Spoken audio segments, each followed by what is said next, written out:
Good evening. Welcome to ASMR with the Bear. I'm the Bear. How you doing tonight? Nice to see you. Tonight I thought I'd do something definitely out of the ordinary, definitely off the beaten path. I thought I would read you a fairy tale.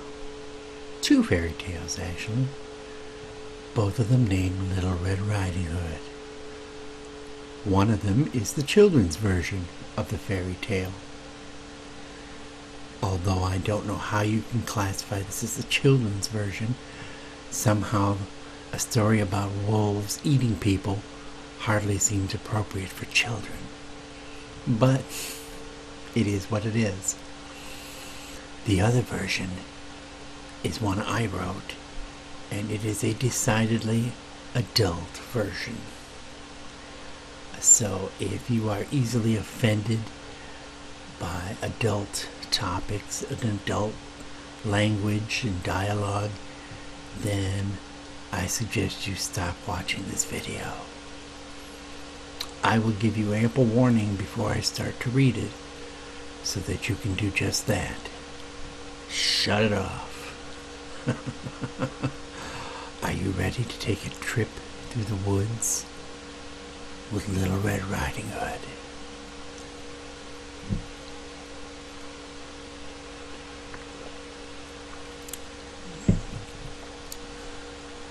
Once upon a time, in the middle of a thick forest, stood a small cottage, the home of a pretty little girl known to everyone as Little Red Riding Hood. One day her mummy waved her goodbye at the garden gate, saying, "Grandma is ill. Take her this basket of cakes, but be very careful. Keep to the path through the woods and don't ever stop. That way you will come to no harm." Want to bet? Little Red Riding Hood kissed her mother and ran off. "Don't worry," she said. "I'll run all the way to Grandma's without stopping." Full of good intentions, the little girl made her way through the woods, but she was soon to forget her mother's wise words. What lovely strawberries, and so red! Laying her basket on the ground, Little Red Riding Hood bent over the strawberry plants. They're nice and ripe and so big, yummy and delicious. Just one and then I'll have another and one more, and this is the last. Well, no, maybe this is the last. They're so good. The red fruit peeped invitingly through the lush, green, grassy glade, and Little Red Riding Hood ran back and forth, popping strawberries into her mouth. Suddenly she remembered her mother, her promise, Grandma, and the basket, and hurried back towards the path. The basket was still in the grass, and humming to herself, Little Red Riding Hood walked on. The woods became thicker and thicker. Suddenly a yellow butterfly fluttered down through the trees. Little Red Riding Hood started to chase the butterfly. I'll catch you, she called.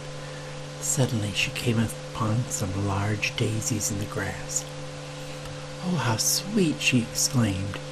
Thinking of her grandma, she picked a large bunch of flowers.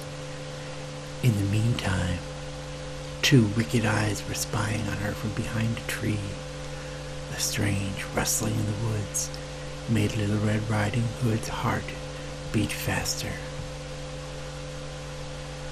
Now quite afraid, she said to herself, "I must find the path and run away from here." At last she reached the path again, but her heart leapt into her mouth at the sound of a gruff voice which said, "Where are you going, my pretty little girl, alone in the woods?" "I'm taking Grandma some cakes. She lives at the end of the path," said Little Red Riding Hood in a faint voice. When he heard this, the wolf politely asked, "Does Grandma live by herself?" The trick question. "Oh, yes," replied Little Red Riding Hood, "but she never opens the door to strangers." Well, that's good advice.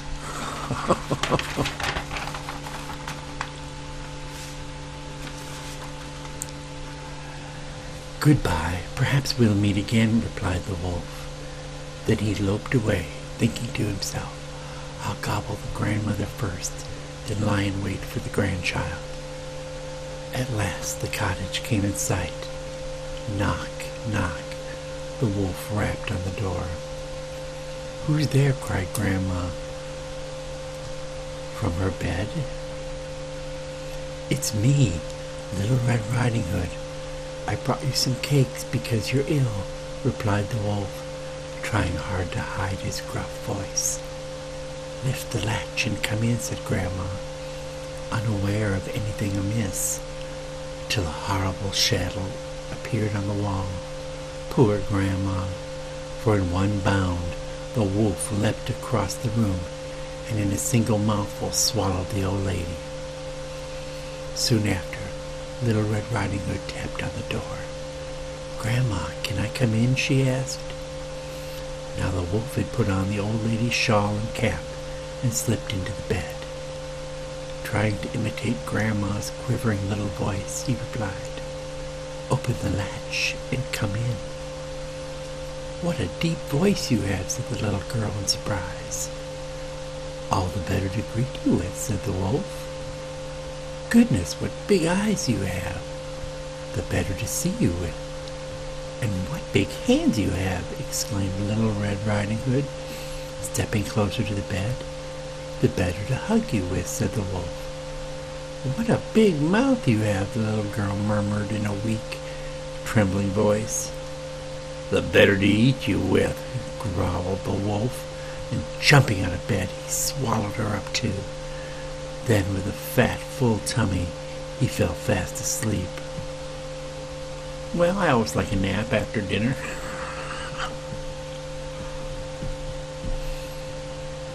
In the meantime, a hunter had emerged from the woods, and on noticing the cottage, he decided to stop and ask for a drink.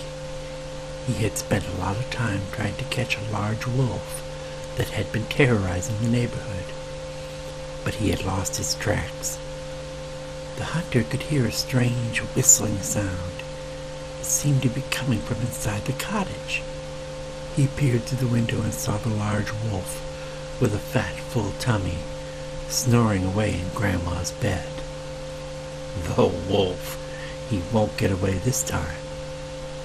Without making a sound, the hunter carefully loaded his gun and gently opened the window. He pointed the barrel straight at the wolf's head, and bang! The wolf was dead. "Got you at last," shouted the hunter in glee. "You'll never frighten anyone again." He cut open the wolf's stomach, and to his amazement, out popped Grandma and Little Red Riding Hood, safe and unharmed. "You arrived just in time," murmured the old lady, quite overcome by all the excitement. "It's safe to go home now," the hunter told Little Red Riding Hood. "The big bad wolf is dead and gone, and there is no danger on the path." Still scared, the little girl hugged her grandmother. Oh, what a dreadful fright! Much later, as dusk was falling, Little Red Riding Hood's mother arrived, all out of breath, worried because her little girl had not come home. And when she saw Little Red Riding Hood safe and sound, she burst into tears of joy. After thanking the hunter again, Little Red Riding Hood and her mother set off towards the woods. As they walked quickly through the trees, the little girl told her mother, "We must always keep to the path and never stop. That way we come to no harm."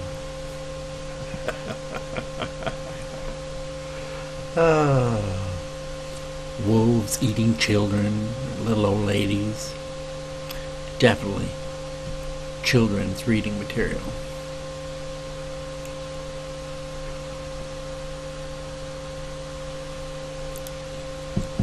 Now, Now comes the adult version. You are hereby forewarned. It is adult in nature. It is an adult theme. It has adult language. It is not X-rated, but it's definitely not G-rated either. So, if you are easily offended, or if this type of thing upsets you, I suggest you turn off this video right now. I don't want any complaints. I don't want anyone bitching and complaining that they turned on an innocent ASMR video and wound up watching a smut-laden, X-rated, pornographic production. So, on with the show.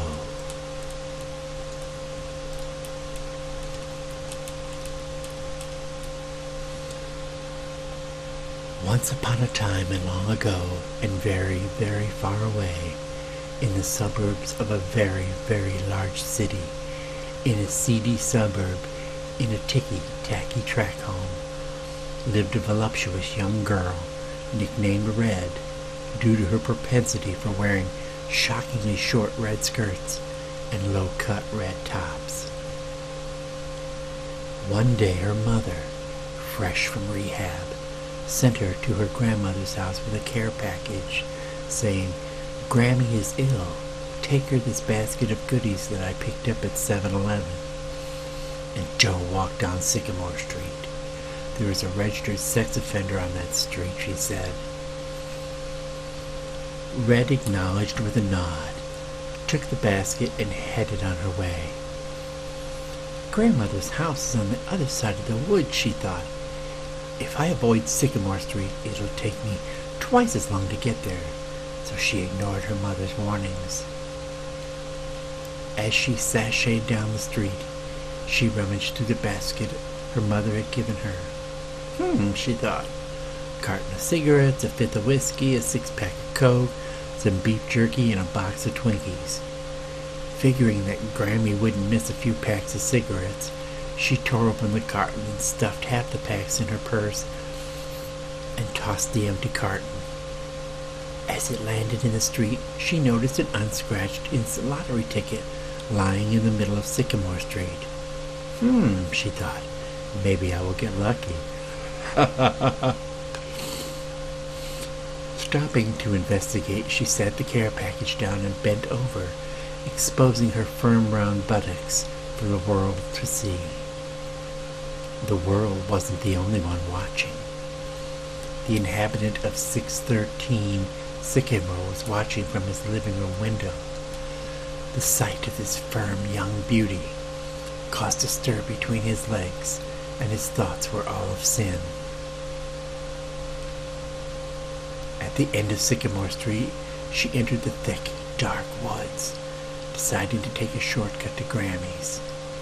This may have been a mistake, she thought, as her 6-inch spike-heeled shoes sank deep into the soft dirt on the floor of the woods.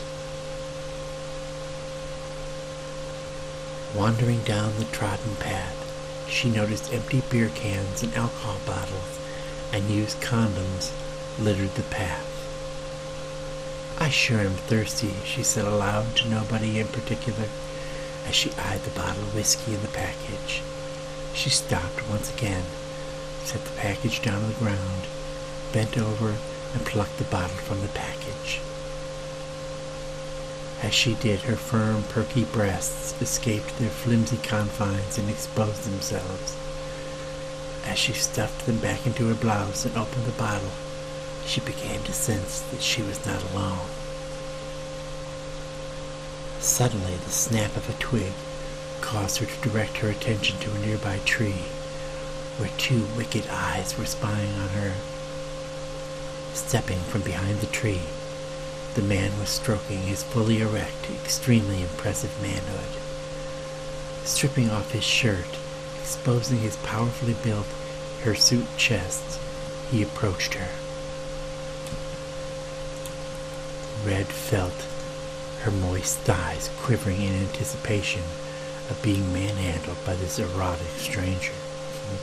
What a naughty little girl Red Riding Hood is. Where are you going, my pretty little girl? All alone in the woods, he snarled. I'm taking this care package to my Grammy, Red answered. Where does she live? The stranger inquired. The big yellow house on Banbury Lane.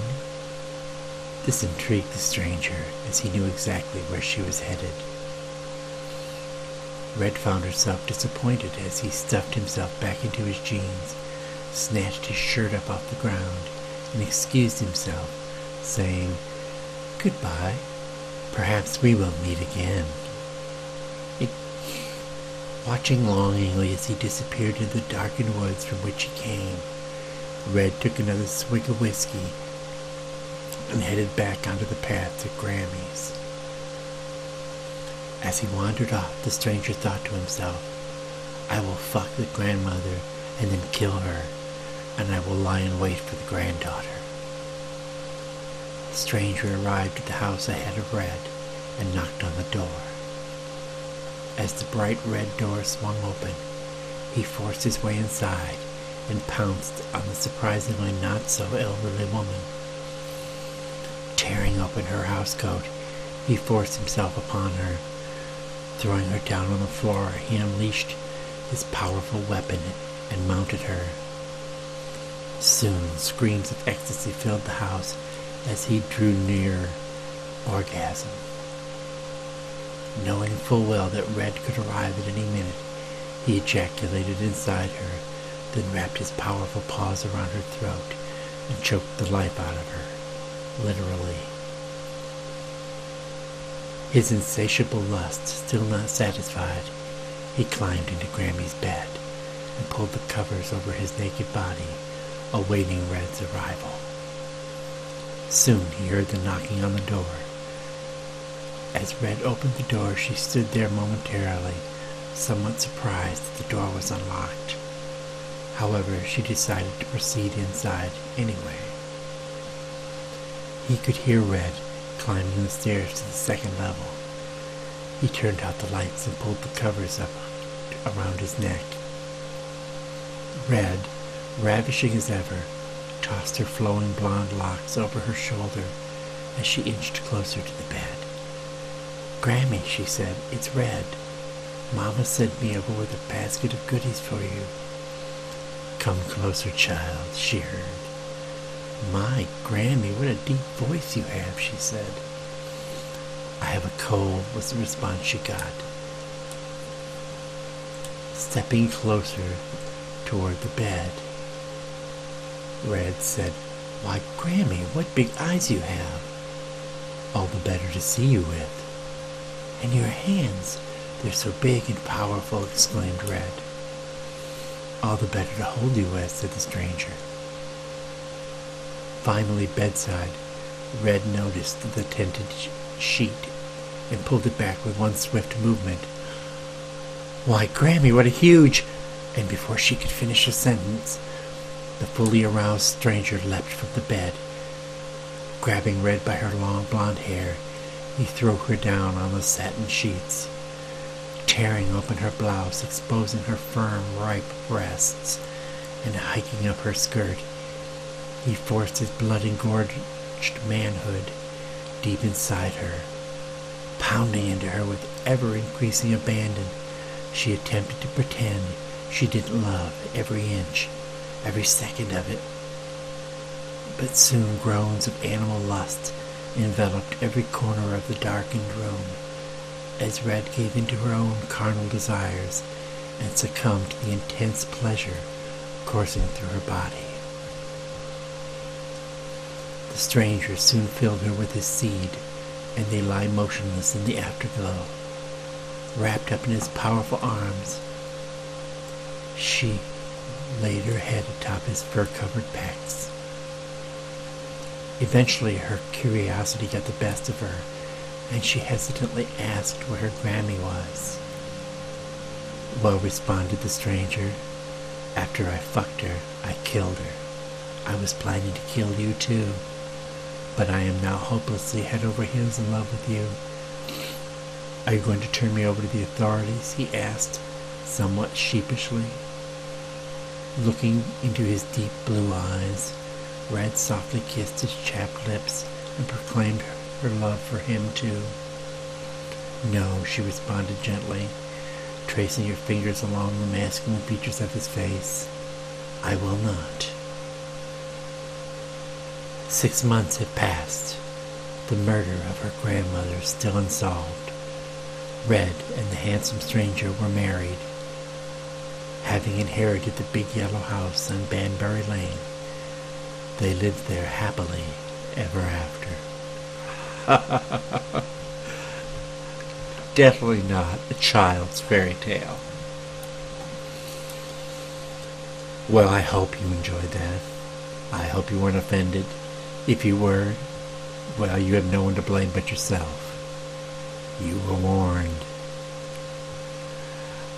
I think that's about all for this evening.